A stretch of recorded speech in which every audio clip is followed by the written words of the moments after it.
जिन्नत guys, आज मैं अपनी मम्मी को फिर से इस वीडियो में ले आई हूँ। मम्मी आपको एक छोटी सी कहानी एंड श्लोक सुनाएगी। ये रही मेरी मम्मी। जय जिनेंद्र दोस्तों, आप सभी कैसे हैं? आज मैं आपके सामने फिर से आ गई हूँ एक धर्म लाभ देने वाली वीडियो के साथ। भक्तांबर स्त्रोत के बारे में तो आप सभी जानते होंगे।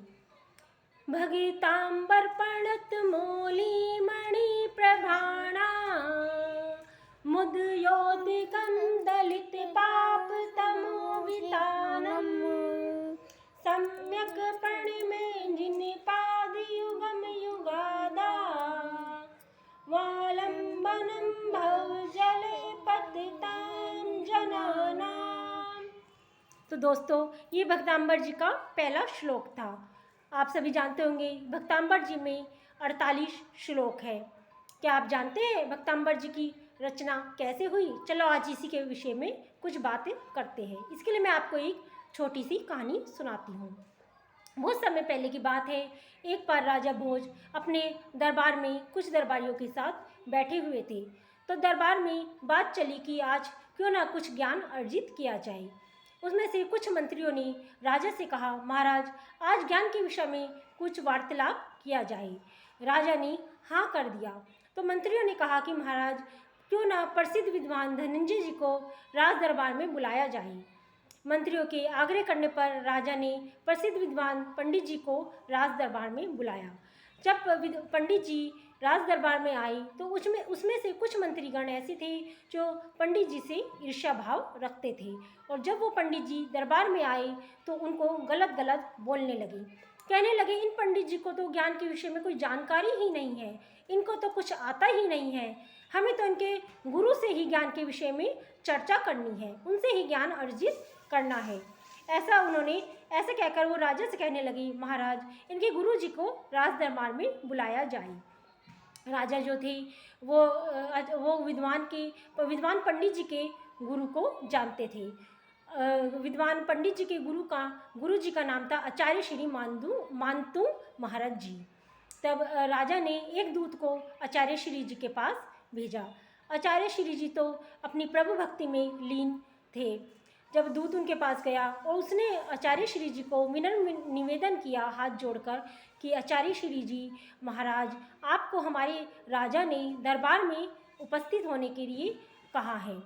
तब आचार्य श्री जी ने कहा कि हम तो त्यागी मुनिराज हैं, हमने तो इस संसार को त्याग दिया है, ऐसे हम राज दरबार में नहीं जा सकते। और ऐसा कहकर अपनी प्रभु भक्ति में लीन हो गए। और वो दूत वापस राज दरबार में आया और उसने कहा राजा से, महाराज आचार्य श्री जी ने तो आने से मना कर दिया है। तब राजा ने दोबारा से उस दूत को उनके पास भेजा और कहा कि उनको विनम्र निवेदन कर कर लेकर आओ। वो दूत दोबारा आचार्य श्री जी के पास गया और उसने कहा कि मुनिराज, आपको हमारे महाराज ने दरबार में उपस्थित होने के लिए कहा है। मुनिराज ने आने के लिए मना कर दिया। जब वो दूत दोबारा राजा के पास दरबार में गया और बोला कि महाराज मुनिराज ने तो आने से इनकार कर दिया है, तो राजा जो है बहुत ही क्रोधित हुआ। तो राजा ने कुछ सिपाहियों को मुनिराज को बंदी बनाकर लाने का आदेश दे दिया। जब कुछ दरबारी सिपाही जो है आचार्य श्री जी के पास गए और उनको वहाँ पर जाकर बंदी बनाकर लाने लगे। जब वो आचार्य श्री जी को बंदी बनाकर ला रहे थे तो आचार्य श्री तो इस उपसर्ग को भी बहुत शांत स्वभाव से सहन करते रहे और अपने समता भाव में लीन रहे। जब आचार्य श्री जी दरबार में उपस्थित हुए तो राजा ने उनसे पूछा कि मेरे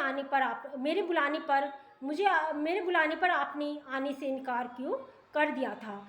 लेकिन आचार्य श्री जी तो अपनी प्रभु भक्ति में लीन थे और उन्होंने कुछ उत्तर नहीं दिया। इससे जो है राजा बहुत ही क्रोधित हो गया और उसने सिपाहियों को आदेश दिया कि इन्हें मोटी मोटी जंजीरों में बांधकर कारावास की काल कोठरी में डाल दिया जाए। और आचार्य श्री मानतू जी महाराज को बेड़ियों से उनके संपूर्ण शरीर को जकड़ दिया गया और हाथों और पैरों को भी मोटी मोटी जंजीरों से बांध दिया गया और उनको अंधेरी कोठरी में कारावास में डाल दिया गया और 48 तालों के पीछे उनको बंद कर दिया गया। आचार्य श्री जी तो अपनी आदिनाथ भगवान की स्तुति में इस कदर लीन हुए कि उन्होंने श्लोक 48 श्लोकों की रचना कर डाली। जैसे जैसे वो प्रभु भक्ति में लीन होकर आदिनाथ भगवान की स्तुति करते रहे, एक एक श्लोक लिखते रहे, उनका एक एक ताला खुलता चला गया। और जैसे ही उन्होंने 48 श्लोकों की रचना की, वैसे ही उनके वो 48 ताले खुल गए और वो कारावास से बाहर आ गए। ये देखकर तो सभी सिपाही डर गए और वो भागकर राजा के पास पहुँचे। जब उन्होंने राजा को बताया कि मुनिराज तो बाहर कारावास से बाहर आ गए हैं, तो राजा ने सोचा कि जब मुनिराज मेरे पास आए थे, वो तो जब भी अपने आदिनाथ भगवान की, अपने प्रभु की स्तुति में ही लीन थे, मेरे से ये क्या गलती हो गई है। ऐसा सोचकर वो मुनिराज से अपने सिपाही, अपने कुछ मित्र, अपने मंत्रीगणों के साथ मुनि श्री आचार्य श्री जी के पास गए और उनसे क्षमा याचना की। तो दोस्तों, इसी स्त्रोत को जो आचार्य श्री मानतुंग महाराज जी ने जिसकी रचना कारावास में की थी, 48 श्लोक को, इसको ही भक्तांबर जी का स्त्रोत कहा जाता है। ये भक्तांबर जी का स्त्रोत अत्यंत ही शक्तिशाली महास्त्रोत है। अगर हम रोज़ इसका एक एक श्लोक भी पढ़ेंगे तो हमारे बहुत कष्ट दूर होंगे।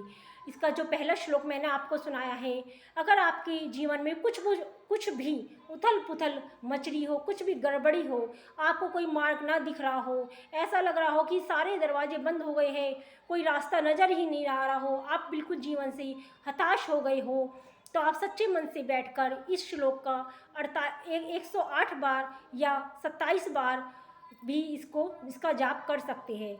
और यदि आप इसके पूरे भक्तांबर स्त्रोत को रोज़ पढ़ेंगे, इसका पाठ करेंगे, तो फिर आपको इससे बहुत ही ज़्यादा इसका प्रभाव आपके जीवन पर पड़ेगा और आपकी जो आत्मा है वो पवित्र हो जाएगी और आपके सारे पिछले पाप कर्म कट जाएंगे और आपकी जीवन की सभी परेशानियों से भी आपको छुटकारा मिलेगा।